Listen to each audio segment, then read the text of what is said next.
The Preston and Steve Show on 93.3 WMMR. Please welcome Guy Fieri. Show. What's happening, Guy? I don't know what I've walked into, man. This is between the traffic thing and this is crazy. Well, thanks for having me, guys. Well, listen, maybe it's a wrap up to a pretty crazy couple of days that you've had. You were telling us about the journey to get here has just been insane. You were at the World Series last night. I was at the World Series last night. I've been in town in New York for a few days doing the release of my book, and also we're getting ready to kick this tour off in 10 days. So I'm over there and I'm doing all these events, and so go out with my buddies from Cuervo, and they say, hey, you go to World Series, so we're going. Well, Mark Summers, who you guys are good friends with, said that it is imperative that if I'm coming to Philly, that I've got to come on the show, got to ask to come on the show, get the chance to be here. So you guys, thank you for the invite. But I wrapped up the game last night at 1:30. Some crazy car ride. Dude driving, not knowing where he's going, out of control. Get to the Ritz at like 3:45 in the morning. Oh man! Then the car. Then some payment mishap, something or another. Nobody. Oh, geez, it just went downhill from there, all the way to the point of coming here. Yeah. And evidently, the driver again didn't know exactly where we were. We walked about 4 blocks to get here. Line? They dropped you down the wrong area. Down City Line. Do you know, I got a lot of fans here because they were honking and yelling and then circling back around. I thought we were going to have a drive-by. I don't know where I am. I'm some dude from Cali. Is that Guy walking down City Line? Guy's got a very distinctive look about him. He's pretty easy to pick out with the spiked blonde hair, the peroxide blonde hair. And hey, this is natural blonde. I dye my roots to look cool. Oh, all right. That is wild. You would go to no one's doing that one. Yeah, that takes a lot of work. Now, Marissa here is the Food Network guru. She's the one who knows everything Food Network. Me, on the other hand, I stumbled across diners, drive-ins, and dives. It's pretty much the only show that I watch on the network. And I find myself just on a random night just saying to my wife, hey, we need to go to Sheboygan. You know, like, we need load up the Winnebago. We need to go to this gas station in Arizona and design our vacation around it because, I mean, you did do this. It was like just a Mexican restaurant, but it was literally attached to the side of a gas station, and it's just such a fascinating show. And everyone loves the show, and I'm sure we had actually Kevin Gunn, who does a lot of the imaging and commercials for the radio station here, was saying that it's probably contributed to more obesity because you can't watch that friggin' show without saying, I gotta have that. Never understood it. Never got that people come and say, oh, late night, and we'll get up, and I'm trying to cook things I saw, and well, okay, whatever, folks, and so I fly into Salt Lake City, and I'm happen to be sitting there at some, small bar at the hotel waiting for my crew, and I see a rerun. So I said, okay, I'll watch this. I haven't seen this one in a while. And I'm watching. I'm like, oh my God, I'm hungry. I had to have a buffet out of the vending machine. You featured Silk City on one of the episodes. I had one of the best times at Silk City. And for me, I mean, I'm from Cali, so we don't see a lot of like old school diners.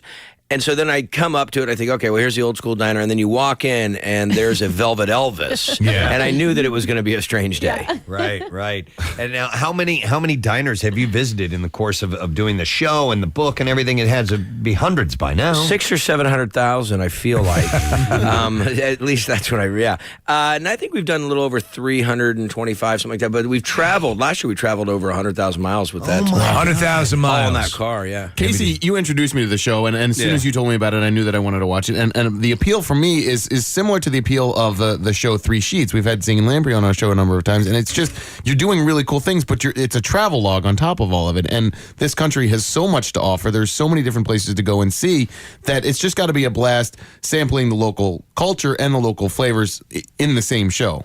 If people think they've got an idea what America's about, they think, well, I know what Philly's like, or I know what New York's. You have there's no idea. I mean, even in California, where I live, I run into these different fooderies, food environments that just blow your mind. It's the back road stuff that's really going to give you the indication, not the stuff that everyone's going to. Yeah. But which obviously, in all that travel and all those places logged, is there one? I'm sure you get the question a lot, but I got to know because I watch the show all the time. What stands out as your favorite?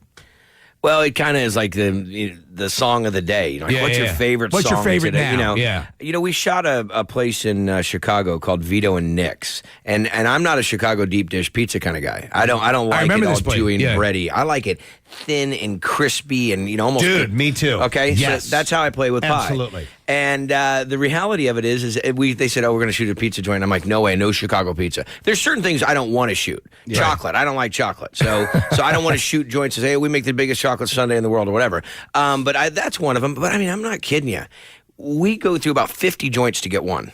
Really? No, really? Oh, Because I didn't know that. I believe that because everyone thinks they have we make the brother, best this, right? I've been woken up on planes when the captain has snuck out to tell me, waking me up in first class to say, hey, listen, now my wife's cousin has this place in Sheboygan, you know? And I'm like, just go to foodnetwork.com. Diners, drive-ins, and dives. It'll tell you, it says, tell a guy where to go. I mean, and that's it. And I get probably 100 a day. People will come up. I don't doubt it. When I found out you were coming here, I actually had this little log in my head. I'm like, all right, I got to take him here. I got to tell him to go to this place. All right, there's some really good hot dogs and hot sausages over here. And, I'm not going to do that to you. But I do want to find out, because you're always driving a hot rod in every episode. Where do you get those cars from?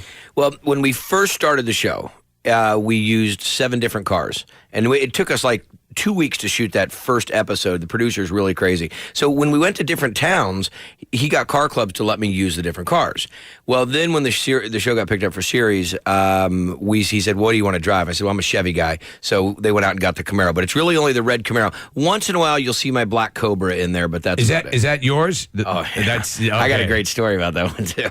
Well, do tell. Well, I was in San Diego, and I just got the Cobra. Right. And we were taking around on a tour, and it came from Carroll Shelby himself. And wow. So I was sitting on the side of the road, and I wanted to park on the other side of the road, so I just kind of helped it gently, slide sideways with smoke into a parking spot to show my crew that I could do this. Right. Boom, right in front of 2 cops. Oh. So I'm that kind of maneuver, I'm going to jail. Well, no, the cops come up. They're big fans of the show. So after I gave them rides in the car, they went away. What year is it? What year is your Cobra? It's a 60. They started remaking the 65 Cobra. Okay. Carroll has them made It's a now. beautiful car. Oh, it's 625 horse. I'm trying to find the button where the wings come out because I know it'll fly. Well, so you'll be back on the 18th for this whole thing. We need to find out, how do people get tickets, or is it just thekimmelcenter.org. That's how you do it. That's me, because I'm right on point with it. But it's going to be Wednesday the 18th, and It's a great place to hold us too, by the way. the Marion Theater? Yeah. And they are so awesome. cool. They have really welcomed us into this, helped us promote the show. It's something that hasn't been done. And it has been done, but it hasn't been done on a tour basis. 22 cities, 30 days, 2 fat tour buses. Cool. The tour manager from the Beastie Boys is the tour manager. Okay. For this. Well, Philly. I mean, this town embraces the cooking shows. It's a big restaurant town. People go nuts for this stuff. I think you're going to have a hit there. We're going to have a blast. I hope you guys can make it out, because I definitely, love to. I mean, especially with the energy that goes on here. Is this on the web, by the way? I got to tune in when I'm back in Cali, because this is Smack Talk Zone 101. We have to show you the Mark Summers actually got to see Casey's Brown Eye. Yeah. And we were playing Drunk Double Dare. You got to see that footage. Yeah. Wow. I was pretty drunk, That's and what I he don't said. remember. Yeah. Wow. Yeah. Well, listen, guys got to hit the road, and if you see him out thumbing a ride, pick him up. Yes, he may need a lift, and we love him here in Philly. Thanks for coming in. We'll see you when you get back, all right, man? You guys are awesome. Thanks so brother. much. All right, Guy Fieri, gang. Check out his book, More Diners, Drive-Ins, Dives.